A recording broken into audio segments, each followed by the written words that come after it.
अनुराधा वैदिक एस्ट्रोलॉजी में आप सबका अभिनंदन। आज हम बात करेंगे कि यदि राहु सप्तम भाव में हो तो वो क्या देता है।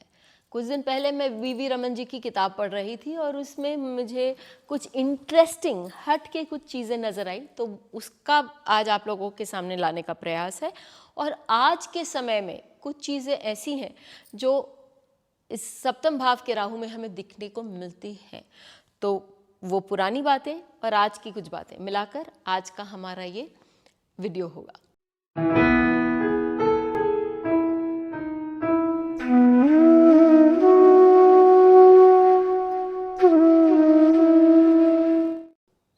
लेकिन उससे पहले आप सबका धन्यवाद कि आपने हमारे YouTube चैनल को लाइक शेयर सब्सक्राइब किया। यही नहीं, आपने अपने सुझाव और अपने कमेंट्स भी लिखे।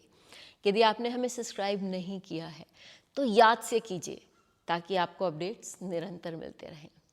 राहु की जब हम बात करते हैं तो हम उसके लिए कहते हैं कि वो आउटकास्ट है या वो हमारे विजाति है, तो ये फॉरेनर है, ये सारी बातें हम राहु के लिए करते हैं। राहु के लिए हम ये भी बोलते हैं कि चीटिंग भी करता है। तो इन्हीं बातों को याद रखते हुए जब हम राहु का सप्तम भाव में देखते हैं तो हम ये कह सकते हैं कि सप्तम भाव का जो राहु होता है वो व्यक्ति को,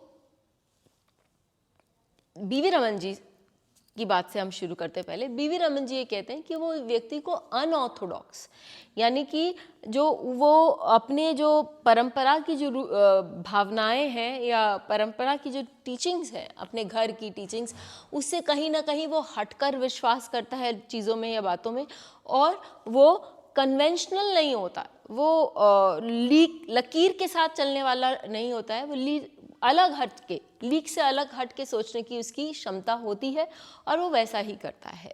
ये लोग जो होते हैं वो बहुत खाने पीने के पसंद बहुत होते हैं, उनको रिच खाना, गरिष्ठ खाना बहुत पसंद होता है, क्योंकि ये राहु थर्ड हाउस को भी देख रहा होता है।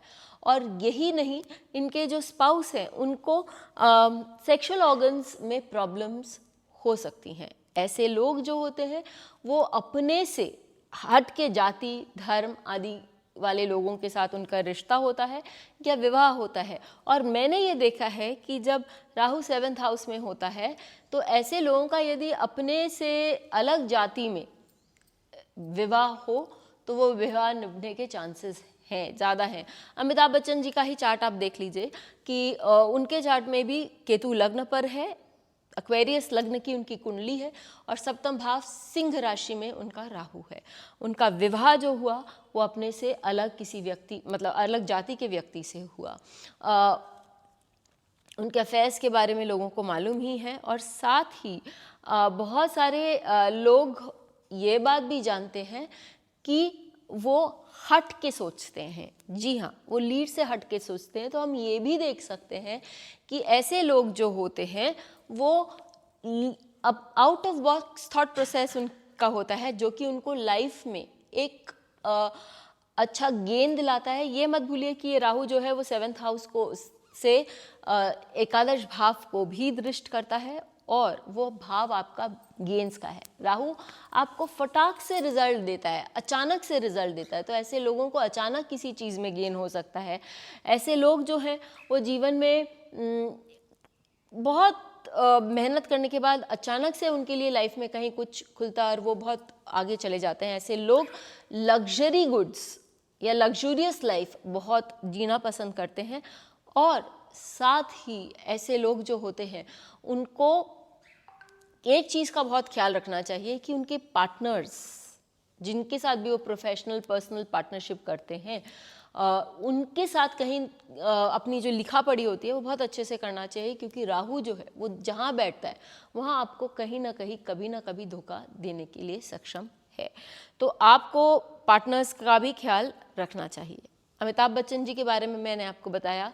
लेट क्वीन एलिजाबेथ जो यूके की रानी थी, उनके भी 7th हाउस में राहु था। उनको भी खाने का शौक तो था ही, लग्जरीज तो खैर वो रानी थी तो उसके बारे में हम क्या कहें। और जब हम देखते हैं कि शादी किससे करी उन्होंने, तो उन्होंने जर्मनी के एक प्रिंस से शादी करी और उसके तुरंत बाद जब वर्ल्ड वॉर छिड़ा, world war 1 and world war 2, तो वहाँ पर हम जानते हैं कि क्या हुआ। फिर ये जो चार्ट मैं आपके सामने ले रही हूँ, कॉमन मैन का चार्ट है। इन लोगों का विवाह जो है एक ही जाति में हुआ। अब आप ये कहेंगे कि मैम इतनी देर से तो आप कह रही थी कि एक ही जाति में विवाह नहीं होता, अलग जाति में होने से ही साथ रहने के चांसेस हैं।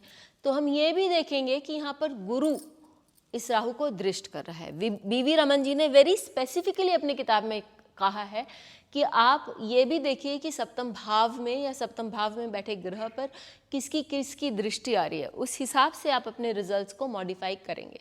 ये बात मैं आपको यहाँ इसलिए बता रही हूँ कि आप जब भी कोई वीडियो देखें, सुने या कोई भी डिक्टम पढ़ें, ये बात याद रखिए कि आपको दृष्टि कौन से ग्रह की उस भाव पे जिसके बारे में आप पढ़ रहे हैं, उस नक्षत्र पे दृष्टि आ रही है और कौन उसके साथ बैठा है, उसका बहुत फर्क पड़ता है। उसके कारण बहुत से परिवर्तन चार्ट रीडिंग में आते हैं।